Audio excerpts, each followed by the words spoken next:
آپ لوگ امید کرتے ہیں آپ سب لوگ خیر و عافیت سے ہوں گے۔ اللہ پاک آپ کو خوش رکھے، شاد رکھے، آباد رکھے۔ دوستان محترم، سب سے پہلے آپ اس ویڈیو کو لائک کر دیں، چینل کو سبسکرائب کر لیں، بیل آئیکن کو کلک کریں تاکہ ہر آنے والی نوٹیفیکیشن آپ لوگوں تک پہنچتی رہے۔ اگر آپ کا دشمن، یعنی اکثر بیشتر ایسا ہوتا ہے اس دنیاوی اعتبار سے، یعنی اس وقت کے دور میں دشمن دو طرح کے ہوتے ہیں، آپ کو بھی معلوم ہے، ایک ظاہری ایک باطنی۔ ظاہری ایسے جیسے کہ آپ کے سامنے کوئی آپ سے لڑائی لڑ رہا ہے یا پھر آپ سے بدلہ لینے کے لیے وہ کسی حد تک جا سکتا ہے، یعنی آپ سے بدلہ لینے کے لیے وہ کسی حد تک جا سکتا ہے، ایک یہ دشمن ہے۔ اور ایک باطنی دشمن وہ ہوتا ہے جیسے کہ آپ کے عزیز و اقارب میں آپ سے حسد کرنا، آپ کے لیے کچھ الگ طریقے کے ٹوٹکے وغیرہ جادو وغیرہ کرانا، بہت زیادہ آپ کو پریشان کرنا، لیکن آپ کو اس کا اندازہ بھی نہیں ہے کہ وہ بندہ ہمیں پریشان کر رہا ہے۔ تو دشمن دو طرح کے ہوتے ہیں، آپ کو بہت زیادہ پریشانی، بہت زیادہ تنگ دستی آ چکی ہے اور بہت زیادہ آپ پریشان رہنے لگے ہیں، آپ مشکلوں کا سامنا کرتے ہیں، یہاں مشکل ایک ختم ہوتی ہے دوسری شروع ہو جاتی ہے، بہت زیادہ آپ کو اس سے تکلیف ہو رہی ہے۔ تو آئیے اسی کے بارے میں بات کر لیتے ہیں۔ سب سے پہلے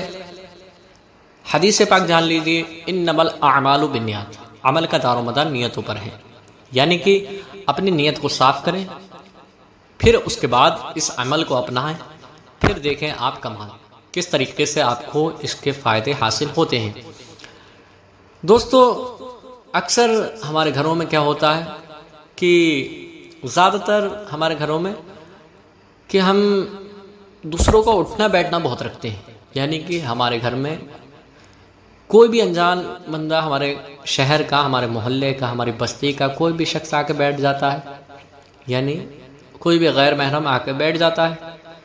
ہم اس سے باتیں کرتے ہیں، یعنی ہمارے گھر کی عورتیں اس سے باتیں کریں، یعنی اس طریقے کے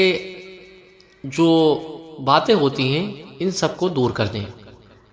یعنی کسی غیر مرد کو گھر پہ بٹھالنا بند کر دیں،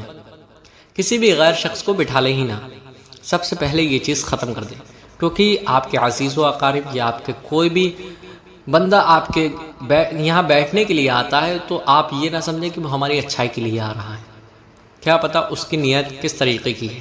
تو آپ اس چیز سے زیادہ پرہیز کریں۔ پہلی بات، آپ اس چیز سے پرہیز کریں گے، پھر آپ کو خود بخود آپ ان غفلتوں سے دور ہوتے چلے جائیں گے۔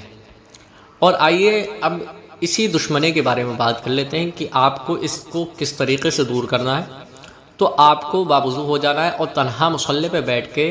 ایک تسبیح صم بکم عمی فہم لا یرجعون، آپ کو اسکرین پر دکھتا ہوگا، آپ چاہیں تو اس کا اسکرین شاٹ لے لیں،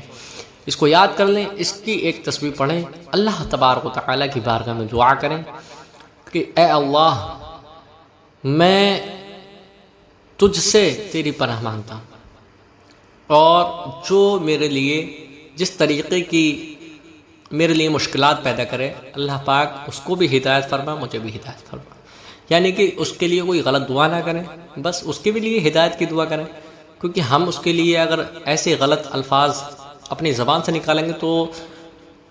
ہم میں اور اس میں فرق کیا رہ جائے گا۔ تو سب سے پہلے آپ یہ کام ضرور کریں، ٹھیک ہے؟ آپ کو ایک تسبیح لے کے یہ پڑھنا ہے اور اللہ تبارک و تعالیٰ کی بارگاہ میں دعا کرنی ہے، انشاءاللہ وہ تبارک و تعالیٰ آپ اس کو پڑھ کر اللہ کی بارگاہ میں دعا کریں، اللہ پاک آپ کو بہت جلد آپ کو اس چیز سے، یعنی اس چیز کا آپ کے گھر میں خاتمہ فرما دے گا، یعنی جو چیز ہے دشمنوں سے جو آپ پریشان آ چکے ہیں، آپ کے گھر میں بہت زیادہ تنگ دستی ہو چکی ہے، لوگ حسد کرتے ہیں، آپ کے گھر میں جادو کراتے ہیں، کسی طریقے کے اثرات وغیرہ ہو جاتے ہیں، تو آپ لوگوں کو ان چیزوں سے گھبرانا نہیں ہے، ڈٹ کے سامنے کرنا ہے، آپ کو یہ تسبیح پڑھنا ہے، اللہ کی بارگاہ میں دعا کرنی ہے، انشاءاللہ اللہ پاک رحیم ہے، کریم ہے، وہ اپنے بندوں پر رحم فرمانے والا ہے۔